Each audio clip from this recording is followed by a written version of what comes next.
those ways, then God can reveal everything to us that we can do, because it's God. God can do whatever he wants. God can, I know that I can travel to different times of my life on my timeline in the spirit at any given point in time. If I can sit there and I can start to think of a certain day, time and day of my life, and I go there, I remember a conversation with my children or a conversation with someone who said, "Who's that person standing next to you?" I'm like, "What are you talking about? There's no one next to me." They're like, "Yeah, there's someone next to you." And they'll describe the person, what they're wearing, and it's what I'm wearing now. It's something I own now. Don't believe me? Don't have faith? I'm going to go to the supernatural. I'm going to go do the things that nobody else could think of doing, because I'm not blocking my Father from doing his amazing feats. I know how to bend time. He's been teaching me. He taught me when I was a kid, and he showed me how to do it again. He's like, remember, you know how to do this. And I'm like, okay. And I literally can bend 15, 20 minutes at a time if I really focus myself. But it's going to get to the point where I can do it without thinking. And I do sometimes do it without thinking. I'll see myself in a certain location, and then I'll open my eyes and I'm like, how did I get here so fast? Like, I was just thinking about this, and now I'm here, spending time. You can do it too, but only if you allow it. You can. Sometimes you'll find yourself, you're like, wait, how did I get here? Like, I don't remember the path here. Like, I remember yesterday's path here. I remember the day before's. I can think of the path for tomorrow, but I don't remember doing this right now in this moment. I don't remember this path. Why? That's God bending time through you, because you allowed yourself to drop the box for that moment that he was like, and then you look up and you're like, how did I get here so fast? I was supposed to be late.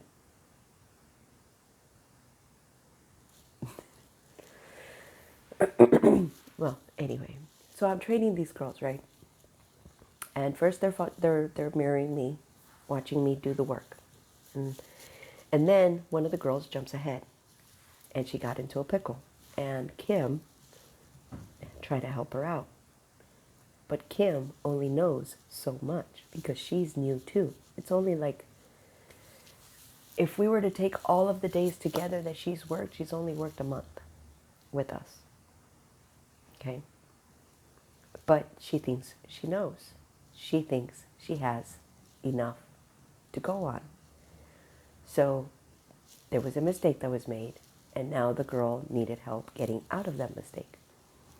And Kim was like, oh, I can help you. And she was trying to figure it out. I was like, I'm going to let them go. I could have jumped in and been like, oh, here, let me help you. No, I want you to understand. I want you to learn by your mistakes. I want you to make mistakes so I can correct your mistakes, so I can teach you the right way, so I can show you that because you're going ahead of me, prophetically, remember, because you're going ahead of me, and you're going ahead of me without my guidance, and you made a mistake, instead of waiting for me, instead of holding back and saying, okay, I'm going to be patient, I'm going to wait until she's ready to help me. Instead, you took a step forward. Great, I'm proud of you. I'm proud of you for being brave, but you fell in that sinkhole. Now how are you going to get out of it? So both of them looked to me and said, hey, can you help us? And I said, give me just a second because I'm helping Anna. So I finished helping Anna, or Maya. I know the name. I finished helping Maya, and I told her, don't get another customer until I finish with them, okay? There wasn't any more customers in line. Thank goodness. And I said, if the phone rings, put it on hold. I gave her instruction, and she was obedient. She just stood there, waiting.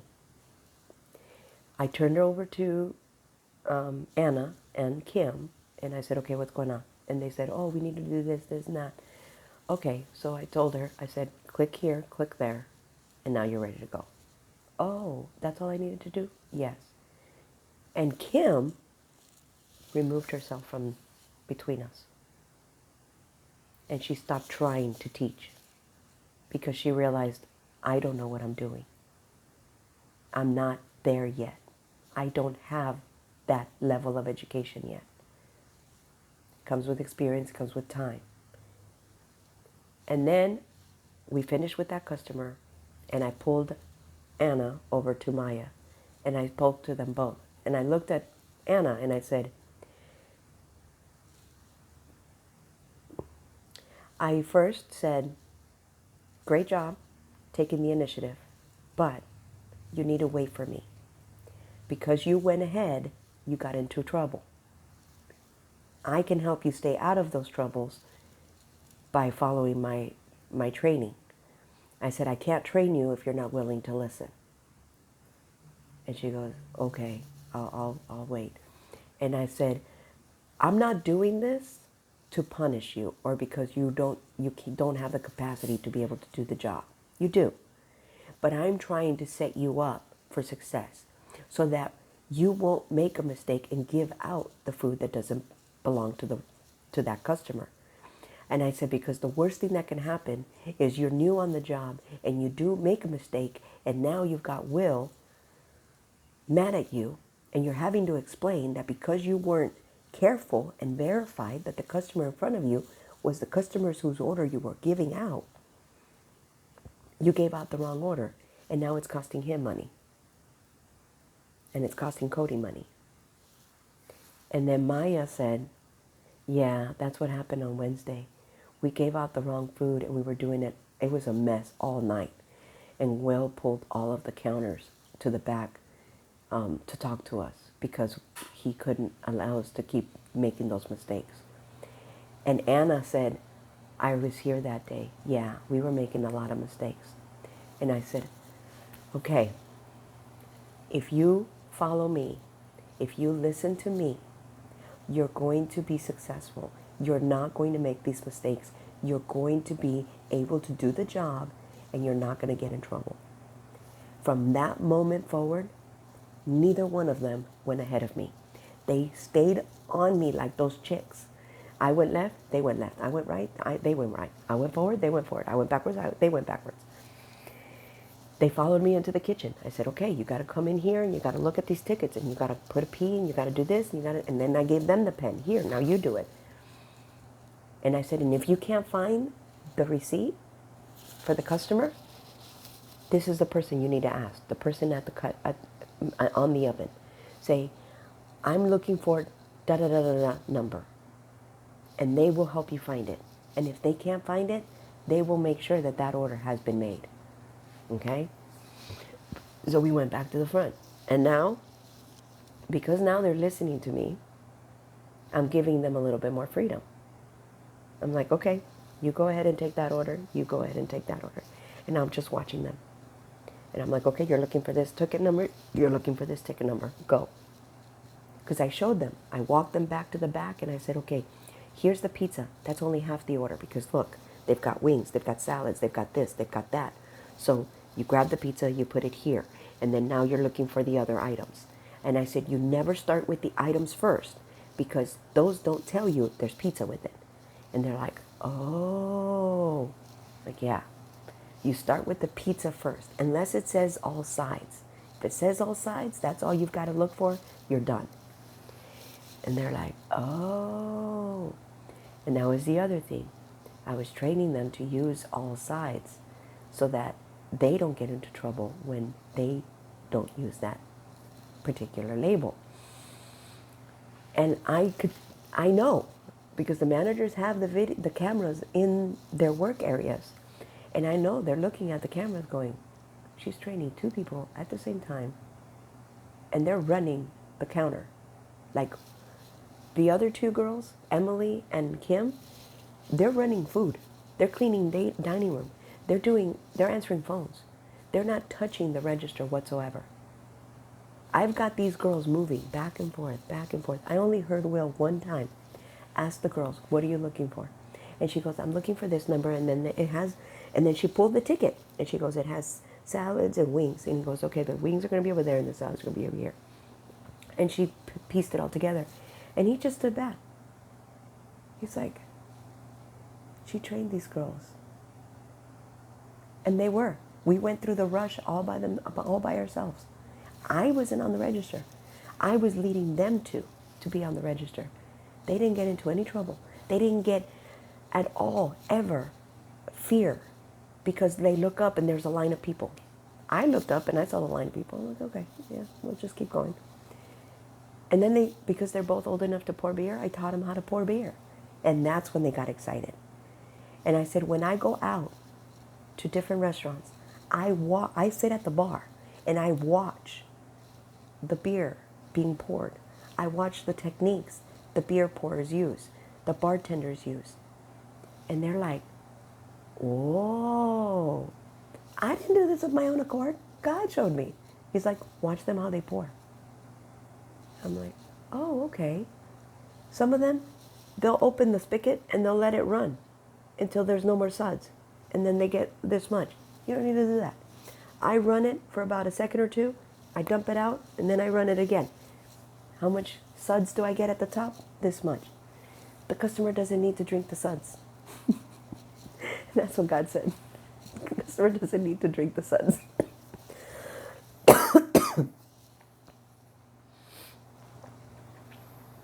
God will use whatever he has to use to get people to do what he wants. That's what he told me. I do, however, make sure that people aren't going home sideways. Because if I see someone that's not able to drive, guess what I do? Hey, Cody. Hey, Will. This guy, this lady, no, they can't drive home. And he'll go out there and they'll talk to the people and then they'll be like, okay, do you have friends? Do you blah, blah? Okay, how are you getting home? They make sure that those people are getting home appropriately in the correct way. Again, I don't overstep my part of it. I'm not the manager. I'm not the leader in this case. So I got to give the authority to those who are in leadership. And that's what I do. I respect their authority. I don't go talk to this customer and say, excuse me, you're drunk. You can't be walking. No, that's not my place. That's their place. They have to go talk to the customer because if something happens to that customer, the legal repercussions of that action is going to come back on that manager, not on me. It'll come back on me if I sold the beer to that person, but most of the time I don't sell them beer. I'm like, no, I'm sorry, I can't sell you that. And they're like, why not? And I say, well, you walked into my establishment inebriated, for one. So inebriated that you can barely get your money out of your wallet. And since I've been standing here talking to you, you've slurred your speech, every other word.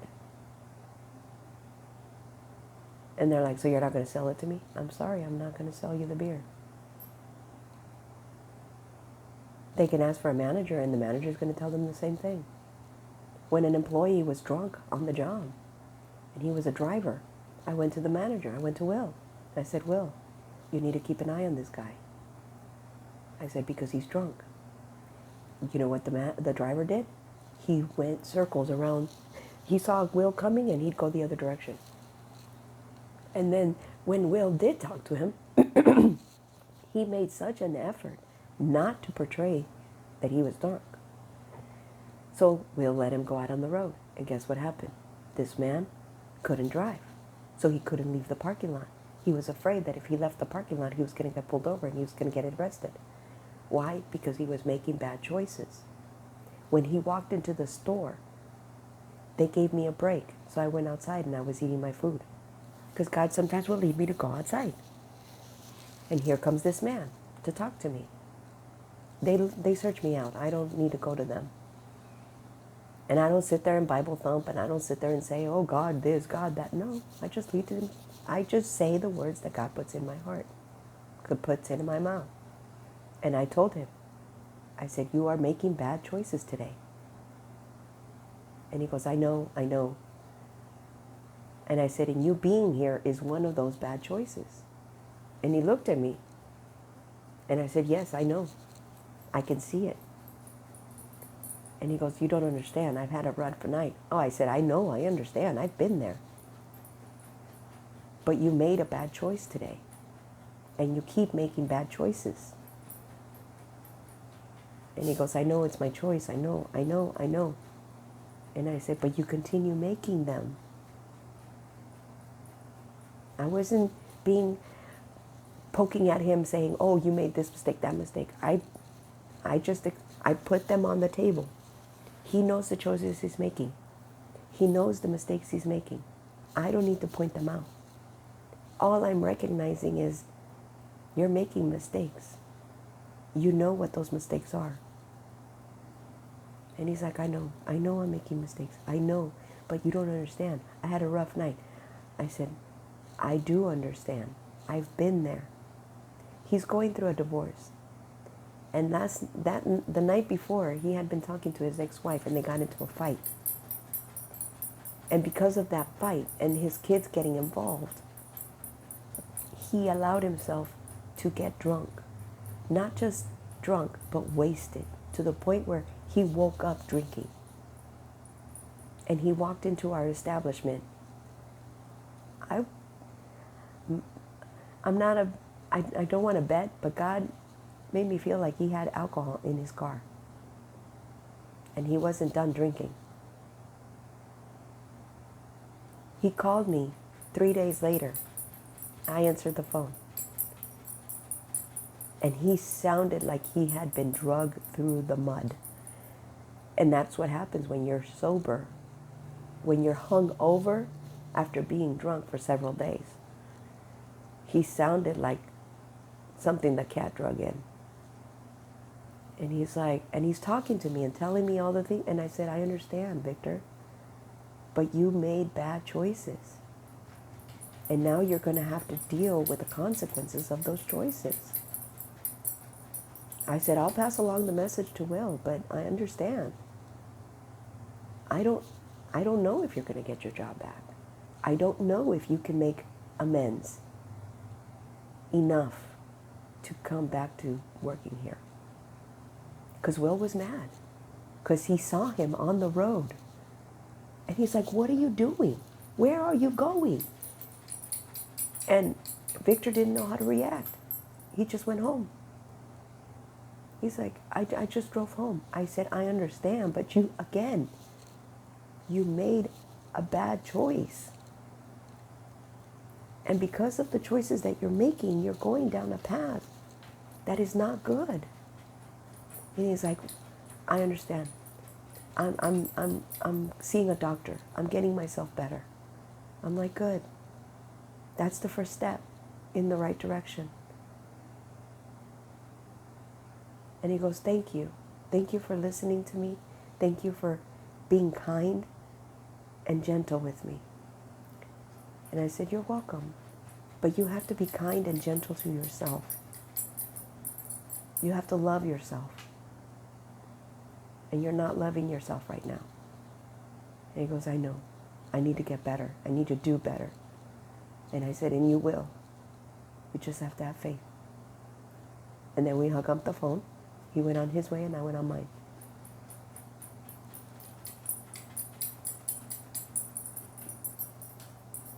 So I don't step in for the managers. I don't try and handle the situation myself because I understand. I've been the manager. And when an employee starts to take control of a store and you're like, wait a minute, this isn't your role, this isn't your place, you need to stop. And that's what they see. I'm respectful of the office that they hold. I am respectful of the things that they tell us. And I uphold their decisions. The supervisor came in and made instructions. This, I want you to do this, this, this, this, this. And I said, okay. But in my mind, I was like, well, first I have to talk to Will about it and see how Will wants to handle it. And if he's in agreement, then I will do what you say. but you're not the manager here. This is not your store. You can tell you're the supervisor. You can tell the general manager whatever you want. And he will have a discussion back. You can give me instruction while you're here because you're the lead and I'm going to follow you. But the manager commands this store. When he comes back, he's going to tell me what he wants and what he doesn't want. And that's exactly what happened. He said, I don't want you doing this. I want you doing that. I'm like, okay. Cassie reverted right back to the old way. We were told, I want you to write on this dry erase board the pizzas, the slices that you owe. I started using it right away. And he asked me, and he goes, have you used it? I'm like, yeah, I used it. I just had two orders on there. I said, see, you can even see the writing that I just erased. And he goes, oh. And then he saw me do it again. But Cassie went right back to the old way. She pulled out a piece of paper and she wrote it on the paper. That's the whole reason why we got the dry eraser board. Because we got into trouble with slices. And Nick got yelled at by a customer. And he told Will, fix it. I don't ever want to get yelled at again by a customer. He goes, granted, this customer was being insubordinate and disrespectful, but I still don't want to ever get yelled at by a customer again. And I said, okay. So by training these girls as quickly as I did, and I'm literally just standing back, my hands in my pockets, watching. I'm like, okay, go get your food. Okay, go get your food. If they come back and they're like, I can't find it. I'm like, okay, we got to go all the way to the kitchen and you got to look in here. They're like, oh, okay. And I told them, don't ever go back to the front counter and tell the customer, I can't find your food. I said, look for the manager. Look for another employee who can help you find the order, okay? If they can't help you, if they can't find it, then we can bring in the manager and let the manager talk to the customer, okay? That's their job. That's what they're supposed to do. I can talk to the customer because I know the words to say, and I'm not going to get myself in trouble. And they trust me. They trust me to say the right thing, to do the right thing. So there's that. These girls, they take privileges that they haven't been given. They haven't been told, you can use my number at any time. I go and I check, hey, I need change. Do you want me to do it or do you want to go and do it? Oh, you can do it. Okay. And I go and take care of it. I ask permission first. I don't just do what I want. That's why I have built trust with the managers, because they trust that I am going to do the right thing. I am going to work in the right way. So these two new girls, they're running the cash registers through the rush. We're getting customer after customer, and they're just the managers are just watching. Like, not once have Kim or Emily had to get on the register. Not once have Kim or Emily had to help the new girls. Not once. Diana trained them in such a way that they're on their own, and all she's doing is making sure they're catching tickets. She's not even checking the orders, because she's trusting that they have learned what she taught them. What? I have been elevated at work. Things have changed. Now the boss is like, hey, can you come in tomorrow so you can make my day easier? I'm like, tomorrow's my day off. He goes, I know, but you asked me if you could come in and work on Saturday. And I said, yeah, but then I thought about if I can make 33 hours, I'm good. I don't need to come in. He made me work until I made 33 hours yesterday. But now I'm being sought after. Now I'm being pulled into being in the store more. They want me in both shifts. They want me in the morning shift. They want me on the night shift. Why? because the skills I have learned, that God has given me the opportunity to learn, I am using now. Back then, they didn't trust me. Back then, they said I was too young. Back then, they said I couldn't do what I said I was doing because it's improbable. It's impossible. Nothing is improbable or impossible with God. I was doing the things, I've been doing the same things I'm doing now, I did back then. The difference back then, the men that were leading didn't want me to succeed, didn't want me to move forward. They wanted me stuck because they were taking advantage of what I was able to do. They wanted me stuck so that they could get the glory. And God said, no, sir, you don't get my glory. This is my daughter. I'm teaching her. I'm training her. There is no way I'm going to let you take my glory. And guess what? God's getting all the glory now. Yes, he is. Because he brought me to a place where they didn't train me. They didn't train me one bit. Because none of the things that the girls do is what I do. None of the things that the other girls do I do. I work differently. I am different. I am set apart. I stick out like a sore thumb. That's why when people come into the store, I'm wearing a regular t-shirt just like this, regular collar. It has the logo of the store and it has it on the back. The managers wear the polo shirts with the collar. So they're distinguished from the employees. But the way I carry myself, people always ask me, are you the manager? I'm like, no, sir. No, ma'am. Let me get the manager for you. And then they get the manager, and the manager is less professional than I am. And I, what can I do you for? And they're like, who's wearing the wrong shirt? And I've had customers pull me aside when I'm running the dining room and I'm cleaning this table. And that I clean 5, 6 tables at a time. Not one, 5 to 6 tables at a time. And I'll have customers tell me, you know, you're fast. I've been watching you the entire time I've been here. You take orders. You take the phone. You take food out. You clean tables. You don't stop. You don't stop. I said, no, I don't. I keep moving. And he goes, I was just sitting here and there were 6 tables dirty and you just cleaned them all. I'm like, yeah. And I'll send somebody to clean the tables, wipe them down so that they're not dirty anymore. And that's the other thing that the Cody and Will have noticed. Because of the way I carry myself, because of the way that I treat the others in the store, I'm looked at in a place of leader. They're like, she's the leader. She's taking control of the kitchen, of the front counter. She didn't ask for it. She took it. She didn't go, oh, hey guys, you should follow me. No. I lead by example. And slowly the girls are like, okay, hey Diana, what do we do? How do we do this? How do we do that? I'm like, okay. I taught them how to pull boxes out of the bags.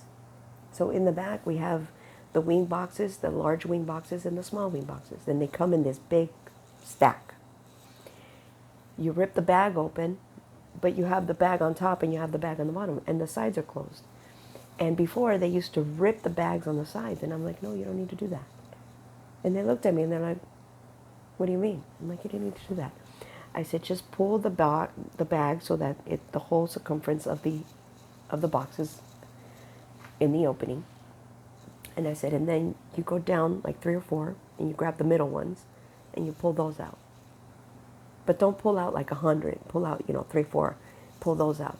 That releases the tightness of the bag and then you can pull more out. And they look at me and they're like,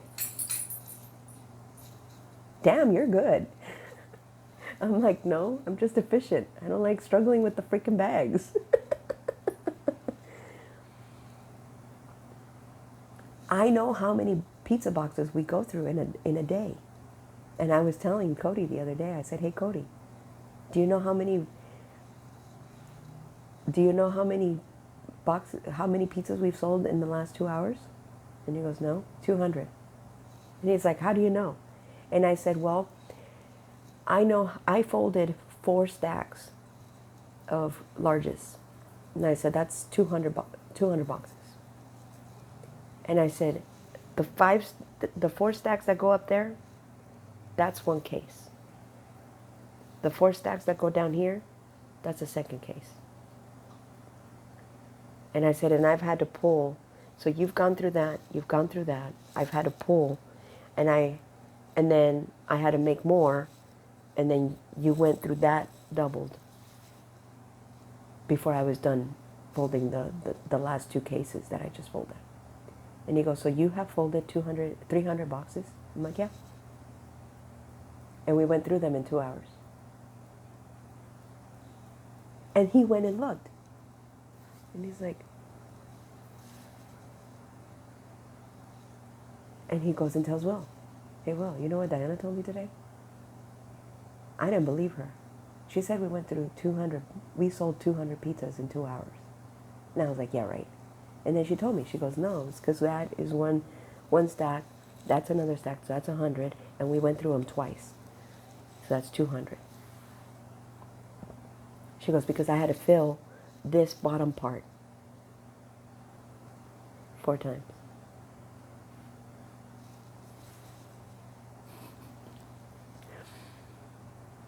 And he's just looking at me like, hello.